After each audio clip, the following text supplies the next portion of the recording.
For more on the latest vaccine developments, I want to bring in Dr. Anna Banerji. She's an infectious diseases specialist, and she's joining us from Toronto. Dr. Banerji, very good of you to take the time. Thank you. So provinces, including Ontario, are working to update their vaccination plans to take into account the new advice from the National Advisory Committee on Immunization, spacing out doses to 4 months. As well as accelerating the arrival of vaccines. What do you think about the spacing out of doses from your first shot to your second shot to 4 months? I think because we have a limited supply of vaccine for the Pfizer and Moderna, it makes a lot of sense. The first vaccine gives you immunity, and both Moderna and Pfizer have very high levels of immunity on the first dose. The second dose is a booster. It increases the immunity a bit, but it gives you longevity. And often you can delay a vaccine if it's a booster dose for several weeks. The reason why it's 3 or 4 weeks is that's the way the pharmaceutical companies studied it, but it doesn't need to be. It's because they wanted to get the vaccine out as soon as possible. So if we can get all the vaccine that we have out into the people that need it, rather than holding back half of it, that means that we can theoretically vaccinate double the population. And that's what we need to do, get as many people vaccinated as possible, as quickly as possible in the next little while. You know, we've heard from some premiers that have been critical of the federal government. Dr. Brian Pallister of Manitoba said, look, the reason why we're doing this is because we don't have enough vaccine. Is it as simple as that? I think it's not as simple as that. I think that it's complicated. I think now.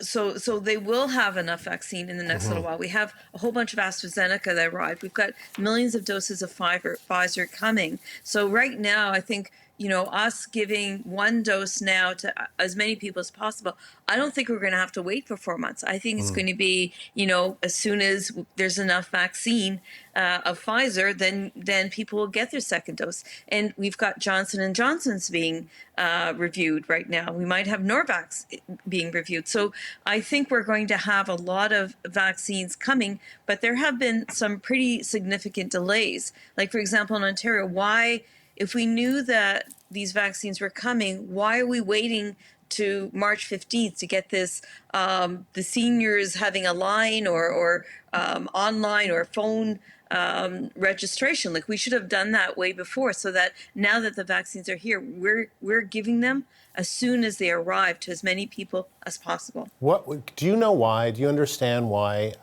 it is happening? This March 15th, there's no online, there's no city-run site in Toronto. People are being vaccinated in other regions of the province. It is not happening in the city of Toronto. Some people who go to the hospital regularly are getting shots through their hospital, that kind of thing. Do you and the explanations we've been given has been something, there are a lot of healthcare workers in Toronto, so we're still going through them. Do you understand any of this? No, I think that there's really a lack of transparency and clarity. There's a lot of confusion. I think the Ontario government downloaded it to the municipalities, but if that was the case, then why wasn't that done a month ago? And so that the municipalities could prepare for it. And if we're vaccinating healthcare professionals, which is good, but you have all kinds of people getting vaccinated when we're really supposed to be focusing on the elderly and the people that, if they get COVID, are at highest risk of dying.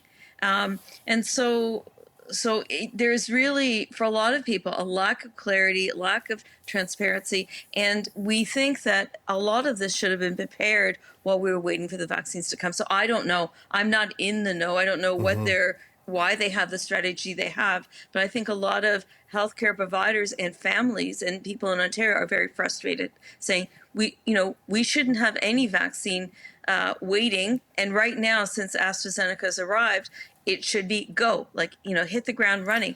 As many sites as possible. We can get as many healthcare providers as needed. I know so many people are willing to volunteer to do this. Let's just get this running. Why are we waiting until the 15th? And Dr. Banerji, I mean, it's very serious what you're saying, because with this particular batch of AstraZeneca, it's going to go bad in a few weeks. I mean, it literally has to go in arms or it's going to be thrown out. I mean, Are you concerned that this is going to get out and get into arms? Like, is there a plan to make this happen? I don't know, and I am concerned. I mean, I think that it expires at the end of April, so we have 7 weeks. But are we organized? They're still talking about who they're giving it to. 65 and above, between 60 and 65. I mean, I think that it's past all of its licensing. There are studies out there that show that in real life situations that the AstraZeneca vaccine works in people who are over 65. There seems to be a lot of evidence out there. I think we don't want to waste this opportunity. We need to get this vaccine out as soon as possible, and based on what I've read, it seems to be safe in that older population. And if you're concerned about that, then give all the Pfizer vaccine that's coming in the next while to the older population and give the AstraZeneca to the younger population. Do it simultaneously. And I would say, instead of micromanaging and micro-tiering, should it be firefighters or police or grocery store workers, just get everyone. Everyone who's an essential worker who for the past year has been working on the outside, get them vaccinated after you get the elderly people vaccinated. And, because I think we're at risk of losing this vaccine because we're not organized, or not we, they are not organized. And again, lack of transparency. We just need to ramp it up in a major way and get everyone vaccinated, just like what they're doing in the States and other parts of the world. We need to get the vaccines in. So I am concerned that we're going to lose that opportunity to vaccinate people with the AstraZeneca vaccine. You sound frustrated. You sound like you have lost confidence in the province. I believe you're saying the province, maybe the federal government in terms of the shipments, but the province in terms of getting these vaccines into arms. I am frustrated that knowing that these vaccines were coming, that we're not prepared, that the government's not prepared, that no one really knows what's going on. You talk to family doctors, they say that family doctors are supposed to be involved, community health centers, no one knows anything. Pharmacies are supposed to be involved. Maybe now they're having discussions, but why weren't they having discussions a while ago? And the reason that I'm frustrated, I think a lot of people are frustrated, is because we're talking about variants. We're talking about, schools closing. We're talking about businesses being closed. Every delay, every week or two delay is more time that we're delaying the opening of businesses and people's getting their lives back to normal. Also, the more delay there is in getting people vaccinated, the more people are going to get COVID, end up in the hospital, end up potentially getting long hauler symptoms.